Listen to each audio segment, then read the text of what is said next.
Hello student. तो बेटा आज हम एक्सरसाइज 4.1 का क्वेश्चन नंबर 14 देखेंगे, जिसमें करना है कि right 8 rational number between 1 and 2। ठीक है ना। Right 8 rational number between 1 and 2। तो इसको करने का क्या तरीका है? अभी तो वैसे सिंपल नंबर है, लेकिन हम तुम्हें फिर भी बता रहे हैं, रूल हमेशा एक ही रहेगा। मान लेते हैं कि इसके नीचे 1 है, इसके नीचे भी 1 है। ठीक है ना। हमें इनके बीच में कितने रेशनल नंबर निकालने हैं? 8 रेशनल नंबर। कितने नंबर निकालने? 8। तो हम इधर लिखेंगे 1/1 और 2/1। अगर हमें 8 रेशनल नंबर निकालने हैं तो हम क्या करेंगे? 8 से एक ज़्यादा, जितने नंबर निकालने होते उससे एक ज़्यादा। हमें 8 निकालने हैं तो 9 से ऊपर मल्टीप्लाई कर दिया, 9 से नीचे, 9 से ऊपर मल्टीप्लाई कर दिया, 9 से नीचे। ध्यान रखो, ये हम तब कर रहे हैं जब दोनों का डिनोमिनेटर कितना था? 1 1। मतलब दोनों का डिनोमिनेटर कितना था? Same same. ठीक। अगला कोई क्वेश्चन आएगा तो तुम देखोगे कि उसका डिनोमिनेटर सेम नहीं होगा, तो हम सबसे पहले उसका डिनोमिनेटर सेम करेंगे। यहाँ कंडीशन दूसरी, यहाँ यहाँ डिनोमिनेटर में कुछ था ही नहीं, तो हमने 1 1 माना था, यानी कि सेम डिनोमिनेटर। ठीक है ना, तब हमने ऐसा किया। नेक्स्ट क्वेश्चन में क्या होगा कि सबसे पहले हमें डिनोमिनेटर सेम करना पड़ेगा, फिर ये प्रोसेस करेंगे। अब ये 1 9 या 9 हो गया अपॉन 9, और ये हो गया 18/9। ठीक। तो 9 से आगे बढ़ते चले जाओ, 9 से पीछे 8 7 6 5 4 3। नहीं, 9 से आगे मतलब सॉरी, ये 9/9 है और इधर 18/9। ठीक। तो 9 से आगे 10 11 12 13 14 15 16 और 17। और सबके नीचे क्या कर देना है? सबके नीचे 9 9 कर देना, 9 9 कर देना। ठीक है ना। तो इस तरीके से ये क्वेश्चन सॉल्व हो जाएगा। अब दूसरा क्वेश्चन है, इसका बी पार्ट देखो। जैसे बी पार्ट में लिखा है -1/3 और लिखा है एंड 1/2। तो अब देखो, तो यहाँ पे डिनोमिनेटर में 3 है और यहाँ पे डिनोमिनेटर में 2 है, तो हम सबसे पहले डिनोमिनेटर सेम करेंगे। तो डिनोमिनेटर सेम कैसे होगा? इस 2 से यहाँ मल्टीप्लाई कर दो, इस 3 से यहाँ मल्टीप्लाई कर दो। जैसे देखना, यहाँ पे 2/2 और एंड 1/2 में यहाँ 3 3। ठीक। ये हो जाएगा 2/6 और ये हो जाएगा 3/6। ठीक। तो अब यहाँ पर 2/6 हो गया, 3/6 हो गया। ठीक है ना। अब हमें इसके बीच में कितने रेशनल नंबर निकालने? 8 रेशनल नंबर। तो हम कितने से मल्टीप्लाई कर देंगे? 9 से ऊपर, 9 से नीचे, 9 से ऊपर, 9 से नीचे।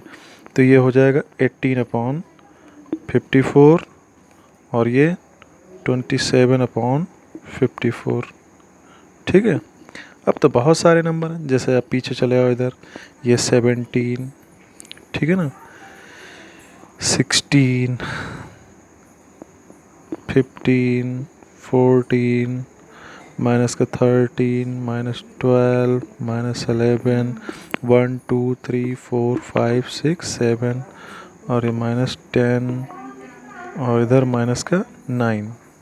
सबके नीचे क्या लिख देना? यही 54 54 54 54 54 और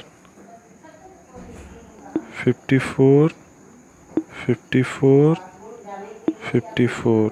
ठीक है ना। 1 2 3 4 5 6 7 8 8 ही निकालने थे ना? हाँ, 8 निकालने थे, तो ये वाला ना लिखो। ठीक है। अच्छा, अब तुम जब पीछे बुक में मैच करोगे आंसर, तुम कहोगे सर आंसर तो मैच ही नहीं कर रहा। तो देखो बेटा, यहाँ पर क्या होता है कि रेशनल नंबर, दो रेशनल नंबर के बीच में, जैसे इनके बीच में, खाली इनके बीच में ले लो। ठीक।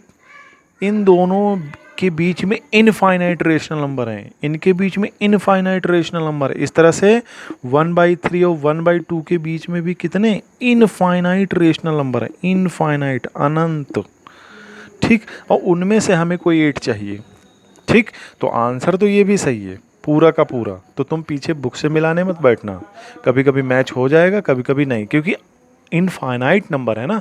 तो इनफाइनाइट नंबर के हमें बीच में से ये निकालने, तो हमें कोई से 8 ले लेने हैं जो इनके बीच में। हमसे ये तो कहा नहीं कि एग्जैक्ट दोनों के बीच में, बिल्कुल बीचों बीच में जो नंबर पड़े वो हमें दो, ऐसा तो उन्होंने नहीं कहा। तो इसलिए इनफाइनाइट में, ठीक, तुम कोई भी आंसर लिख सकते हो, लेकिन करना ऐसा ही, बिल्कुल सेम प्रोसेस, और पीछे आंसर मिलाने ना बैठना। कभी मिल जाएंगे, कभी नहीं मिलेंगे। अब जैसे अगला देखो, अगला क्वेश्चन है सी वाला।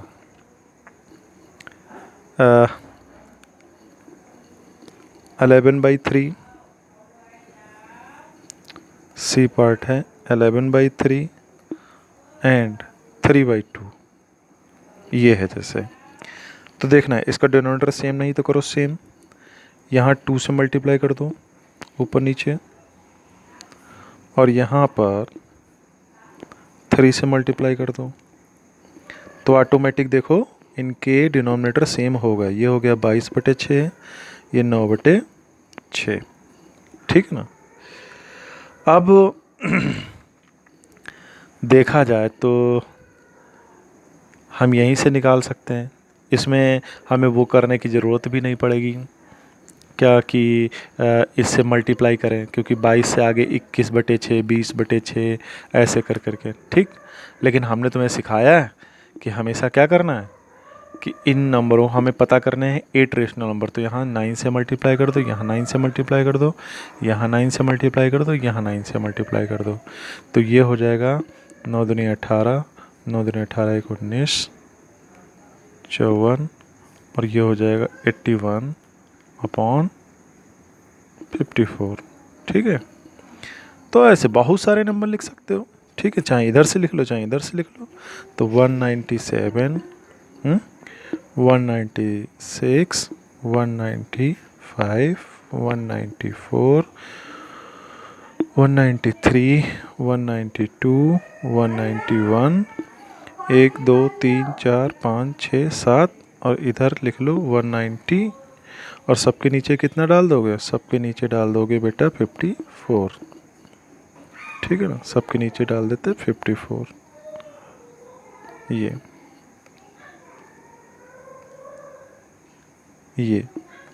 ठीक है ना, तो ऐसे करके निकाल लेना। अब अगर मान लीजिए हम यहाँ पे 1 मिनट के लिए सोचो कि हम ये 9 से मल्टीप्लाई ना करते तो भी शायद आंसर आ जाता। देखो 22/6, ठीक, और ये था 9 कितना था 9/6।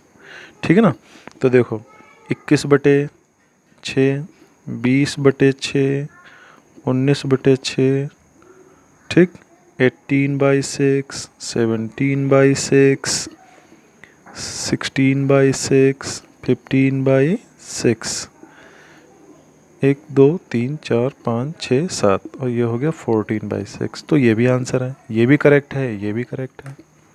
ठीक है ना, कुछ भी निकालो, क्योंकि कितने आंसर होते हैं? इनफाइनाइट नंबर होते हैं। कितने होते हैं? इनफाइनाइट होते हैं। तो तुम्हें ये टेंशन लेने की ज़रूरत नहीं है। डी वाला पार्ट देखो ज़रा सा। डी वाला पार्ट क्या कहता है कि माइनस का 5/8 एंड माइनस के 2/5 के बीच में निकालना है। तो भाई सेम कर दो, इधर 5 से मल्टीप्लाई कर दो ऊपर नीचे, क्योंकि इसका डिनोमिनेटर 5 है ना, तो यहाँ कर दो 5 5, और यहाँ 8 से मल्टीप्लाई कर दो। तो ये हो गया 25/40,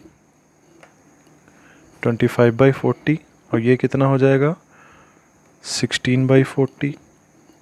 ठीक, चाहो तो ऐसे बढ़ा लो।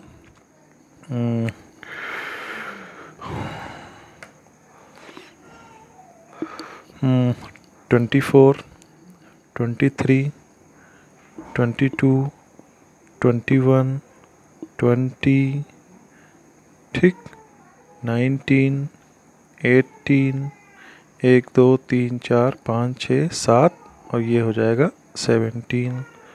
सबके नीचे कितना लिख देना? सबके नीचे लिख देना 40। तो कभी कभी हमें नंबरों की मतलब जो हम 8 नंबर निकाल रहे हैं तो हमें 9 से मल्टीप्लाई करने की ज़रूरत नहीं पड़ती, क्योंकि इनके बीच में ऑलरेडी इतना स्पेस होता है। ठीक है, जैसे इसमें ज़रूरत नहीं पड़े। लेकिन अगर तुम मल्टीप्लाई कर दो, अगर जैसे हमने लिखा, यहाँ पे लिखा -50/40 और यहाँ पे 16/40, ठीक है ना। अब तुम कहोगे सर 9 रेशनल नंबर निकालने थे और आपने कहा था कि नहीं 8 रेशनल नंबर निकालने थे और आपने कहा था ऊपर नीचे 9 से, मतलब उससे एक ज़्यादा से मल्टीप्लाई करनी होती। तो बेटा कर दो, कोई दिक्कत थोड़ी ना है, कर दो। ये देखो, तब भी आंसर सही रहेगा। हाँ, लेकिन बुक से मैच नहीं करेगा, ठीक ना। तो 25 9 225 और बेटे 94 36 360 और ये हो जाएगा 16 9 144 बटे 360। ठीक, तो इनके पीछे बढ़ जाओ, ये क्या होगा 224।